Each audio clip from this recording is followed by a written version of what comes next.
Welcome back to ABA Chapter Chat. Today, we're really digging into something fundamental for uh, anyone working with or learning about applied behavior analysis and verbal behavior. That's Chapter 7, focusing on errorless teaching and the use of transfer procedures. So you probably learned a lot already about helping a child communicate. Maybe you're seeing some real success with reinforcers, teaching mands, things like that. Now we're going to sharpen those skills even more. That's right. Yeah, this deep dive is really all about making sure you're working as effectively as you possibly can. We'll be focusing on getting a really crisp understanding and delivery of concepts like prompting, prompt fading, Yeah. transferring skills across different operants. Those are like different kinds of verbal behavior, asking versus labeling. And then crucially, how we handle error correction. And it's fascinating, isn't it, how these seemingly small details can really make the difference between a good ABA-VB program and, well, a truly great one. Okay, yeah, let's unpack that. We hear prompting thrown around a lot, but what exactly are prompts and why are they so important right from the get-go? Right. Think of prompts as, well, not crutches, exactly, but maybe more like precision tools. They're those little nudges, those hints we plan, designed to boost the chance a child gives the right answer immediately. And the source really hits this point home. The difference between an excellent program and one that's less effective. Often it boils down to the details of how these prompts are used. Okay. So it's not just about giving a hint then. There's this whole prompt hierarchy thing involved in picking the right kind of nudge, which, brings up a big question. How do we know which prompt to use? Exactly. That hierarchy is key. It helps us figure out how invasive a prompt is. And the goal always is to use the least intrusive prompt that will still make sure the child succeeds. It's kind of a balancing act. Let's maybe break down that hierarchy, starting with the most hands-on ones. So first up, full physical prompt. Most invasive for physical actions, like say you ask a child to touch your nose. A full physical prompt would be literally taking their hand and guiding it to touch their nose. You ensure the whole action happens. Okay, got it. Very direct. Then a step down is partial physical prompt, less invasive.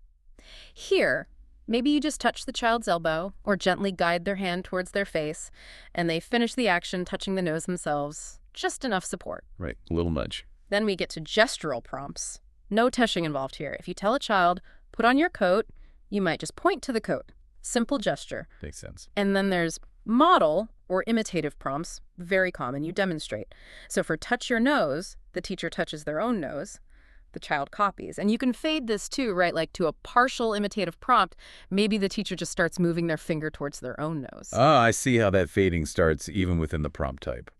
Okay, as we move away from direct physical guidance, what comes next? Next would be visual prompts. These can be less intrusive than modeling for certain skills. And a really big plus is they don't always need an adult right there. Think about a visual schedule for independent tasks that empowers the child.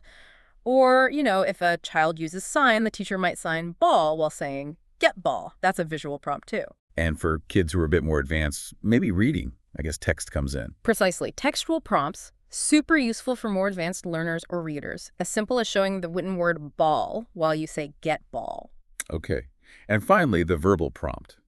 The source seemed a bit cautious about these, saying they're often overused. Why is that? Yeah, verbal prompts, they seem like the least invasive, right? Yeah. But they can be surprisingly, ineffective sometimes. Especially for kids with significant language delays. Just repeating the direction or saying it louder or adding more words like, Jimmy, I said, go get your shoes from downstairs right now. That doesn't help if the child doesn't actually understand the words shoes or downstairs. Clarity is key. Often fewer words are better. Just emphasizing touch nose doesn't create understanding if it's not there. For a lot of kids, you actually need a more invasive prompt initially to teach the skill properly. That's a really critical distinction. Yeah. So putting it all together, what does this mean for us day to day? Sounds like we need to be super clear and maybe less is more with our instructions. Absolutely. Connecting it back, the source really stresses simple, clear demands. One antecedent, that's the trigger, one behavior, one consequence. The example of Lucas and the remote control is perfect here. It shows the problems with too many antecedents, not enough prompting, or the wrong kind of prompting. His dad kept saying, get the remote, pointing, but Lucas couldn't do it, so he just ran off to do something else. And the key insight, Lucas running off, actually got reinforced because the dad didn't switch to a more effective prompt. Wow. So you want to pick the prompt that's going to work the first time, even if it feels more invasive, and then focus on fading it out quickly. Don't get stuck using prompts that aren't working. That makes so much sense. Okay, so once the child is responding with prompts, the next big hurdle is fading them out. Yeah. Why is prompt fading so crucial for, their actual progress? Oh, it's absolutely critical. If we don't fade prompts effectively, the child can become prompt dependent. They basically get stuck waiting for the hint, which really hinders them becoming an independent learner. And this leads us straight into errorless teaching and this idea of transfer trials. The core principle of errorless teaching is using what's called 0-second prompting. If there's any doubt the child might make a mistake, you jump in with the prompt immediately to ensure success, then you start fading. Okay, errorless teaching and transfer trials, this is where the author had that big aha moment, right? Yeah. Even after Lucas had been in ABA for years. What was that about? Yeah, that was a great story. The author initially thought Lucas might have something like aphasia because he wouldn't independently ask for things, like pretzel.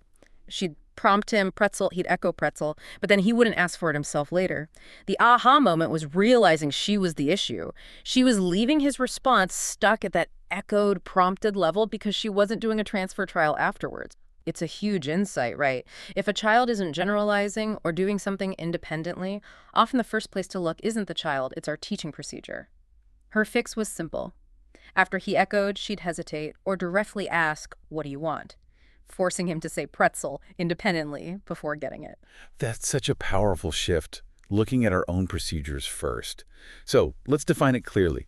What exactly is a transfer trial, especially within operants? Okay, so a transfer trial within an operant, it's basically transferring the stimulus control, meaning what triggers the behavior away from your prompt. You're transferring it to the natural cue or maybe just a less intrusive prompt, aiming for no prompt at all.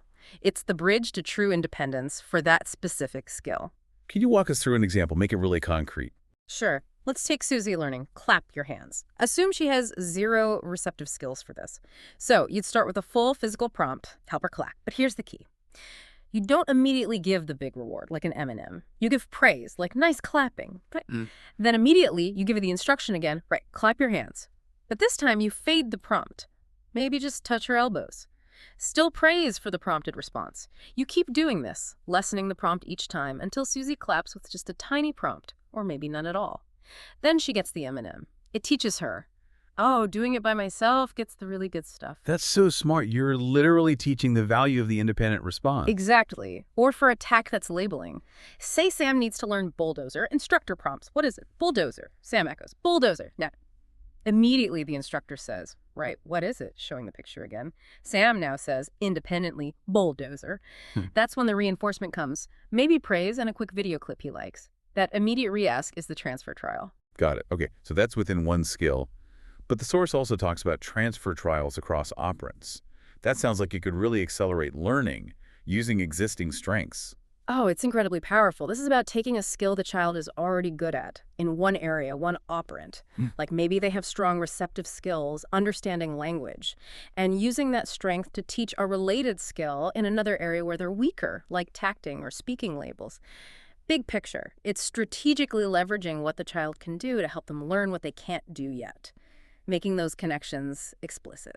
That brings us back to Lucas and the names, right? Saying bye Haley to Amber. That was called a programming error. What was happening and how did the transfer fix it? That feels like a really common scenario. Super common. Lucas wasn't generalizing names correctly in the moment. He could say, match pictures of people, good receptive skills, and he knew how to say bye, but he wasn't hacking labeling the right person when leaving. The author realized, okay, this isn't Lucas just messing up. This is on us. It's a programming error. The solution was to build directly on his receptive strength. So how did that look? What was the transfer procedure? First, they did a cold probe. Basically a quick check, no teaching yet, to see which names he actually knew receptively. Then they used a receptive to tact transfer. So the instructor would show a picture and say, touch Amber. Lucas touches the picture, showing his receptive skill. Immediately after he touches it, the instructor asks, right, who is this? Prompting the tact. Lucas then says, Amber. Sometimes they might also use an echoic to tact transfer too, if needed, like having him repeat the name first. But by targeting it this way, building on his receptive strength, he learned 10 names fluently in just 2 weeks. It just shows how powerful targeted transfer can be. Wow, 2 weeks. That really highlights how understanding these connections can unlock things. Yeah. Could you give us just a couple more quick examples of transfers between different operants? Sure, absolutely. Receptive to tact transfer. Like we said, touch bulldozer. Student touches, then immediately, what is it? Student says bulldozer. Echoic to tact transfer. You say ball, student echoes ball. Then hold up the ball picture. What is it? Student says ball. Using imitation to get to labeling. Match to sample to receptive transfer. Maybe match cat, student matches picture to picture. Then touch cat, student touches the picture when asked, moving from visual matching to understanding the spoken word. Okay. And for more advanced stuff, maybe tact to intraverbal transfer. Hold up a 9 flashcard. What number? Student says 9. That's the tact. Then maybe fade the card. How old are you? Student says 9. Building conversation skills from labeling. This whole transfer trial thing across operants, it's just a really valuable way to systematically build on strengths. Okay, this is super helpful. But, even with the best plans, kids make mistakes. Errors happen. So what is the right way to correct errors?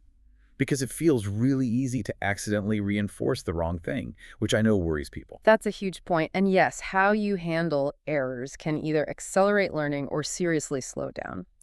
The source points out a really common issue, kids calling a picture of a pool swimming, maybe, or a chair they call sit. They're close, right? But not quite right. And often well-meaning adults might accidentally reinforce that error by trying to kind of coax the right answer out of the wrong one. Like if the child says sit for chair, someone might say, well, yeah, you do sit in a chair. It's a chair. But think about it. The child never actually said chair independently in that exchange. Sit got the attention. Sit was reinforced. The error got stronger. Yeah, I could totally see that happening. So what's the correct procedure then? Let's use an example, maybe Andrew saying blanket for a picture of a bed. Okay, good one. Here's how it should go. 1. Instructor holds up the bed picture, asks, what is it? 2. Andrew says blanket. Incorrect. 3. Instructor immediately holds the picture up again, asks, what is it? And instantly prompts the right answer. Bed. Don't give Andrew any gap to say blanket again. Prompt right away. Okay, immediate prompt. 4. Andrew echoes, bed. 5. Instructor then says, right, what is it? Showing the picture one more time. This is that crucial transfer trial step, aiming for the independent tact. 6. Andrew says bed. No prompt this time. And now, only now, comes the reinforcement for the correct, unprompted response. That immediate reprompt of the transfer trial, that really seems to lock in the correct association. What about those tricky pronoun reversals, like a child echoing, roll the ball to me when you say roll the ball to me? Classic problem, especially with kids who echo a lot. The simplest fix, particularly early on, is often just to eliminate the pronouns for a while. Just say roll ball or brush hair. Keep it direct. Later, when the child's responding well, you can introduce and prompt the right pronoun, always from their perspective. So if they say, give you a cookie, you'd prompt, give me a cookie. Have them echo that, then do the transfer. Right, now you ask me, then give the cookie. And the absolute bottom line here, the most critical piece, sounds like it's about the reinforcement. 100%. Do not give reinforcement when the child makes that pronoun mistake or any other error, because behavior that gets reinforced increases. If you reinforce the error, even accidentally with attention or getting the item, the error will happen more often. You're unintentionally strengthening the wrong response. Wow, okay. What a deep dive today, really. Yeah. We've unpacked so much the details of prompting, the finesse of prompt fading, the serious power of transfer trials, both within and across skills, and why getting error correction right is so critical. It's clear these aren't just abstract terms. They're really dynamic tools for helping kids learn effectively. They really are. And understanding them, applying them consistently, good prompting, smart fading, clean error correction, using those transfer trials, it's all essential for teaching new skills that actually stick and get used in the real world. It might seem like a lot of steps, maybe a bit overwhelming at first, but you're building such important foundational skills. It leads to really significant, often life-changing progress. It's huge for the child and honestly for the teacher too. Yeah, absolutely. And the payoff, like the source says, is huge for everyone involved. You feel better, the child feels more successful once they start responding more accurately, more independently. It's definitely a journey of, constant learning and tweaking how we teach. So for you, our listener, maybe something to think about this week is, where could you spot opportunities, even small ones, to use some of these errorless strategies? Or maybe try a transfer procedure in your interactions, even playfully, just to encourage that next step towards independence. Thanks so much for joining us on The Deep Dive. We really hope this gave you some clear, practical insights you can use. Until next time.